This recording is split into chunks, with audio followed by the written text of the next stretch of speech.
In James Street, the contractors are putting the finishing touches to a costly renovation scheme. It's taken nearly £1 million to convert the old commercial buildings into 10,000 square feet of offices.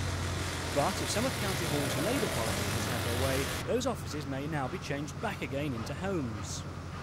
Way back in 1977, the James Street site was earmarked for housing under the Covent Garden Plan. When the Tories came to power, they decided to do a swap.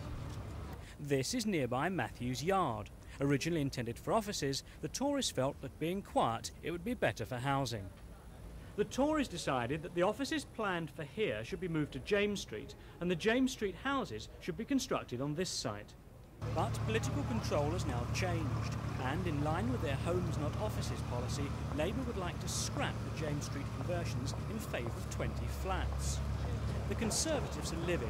They say, bearing in mind the original price, the cost of conversion and reconversion, and the lost office rents, a two-person flat will cost £110,000. Well, you can't go on spending Londoners' money as though it's just water or something to be poured away down the drain. There is a scheme here which followed a rearrangement of site use in Covent Garden. This has now been earmarked for offices, and the housing that was going here has gone elsewhere. There's almost £2 million been spent on this scheme so far, and you can't suddenly come along now and say, scrap it, the money doesn't matter, we'll now put housing there. But do you accept that the Labour Party haven't finally made up their minds? If you mean they haven't crossed the T's or dotted the I's, maybe.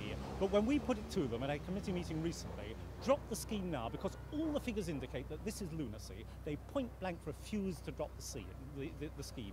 As far as I'm concerned, this is not a matter of having an open mind. This is pursuing dogma just for the sake of dogma. County Hall insist that firm decisions haven't yet been taken.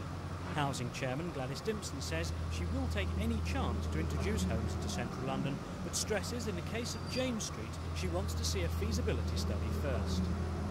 For Labour, it's a real dilemma. If they allow the offices to stay, they're lumbered with something in direct conflict to their policies. If, however, they do convert to flats, they could earn the unenviable tag of the most expensive council homes in London. This is Roger Parry in Covent Garden for Thames News.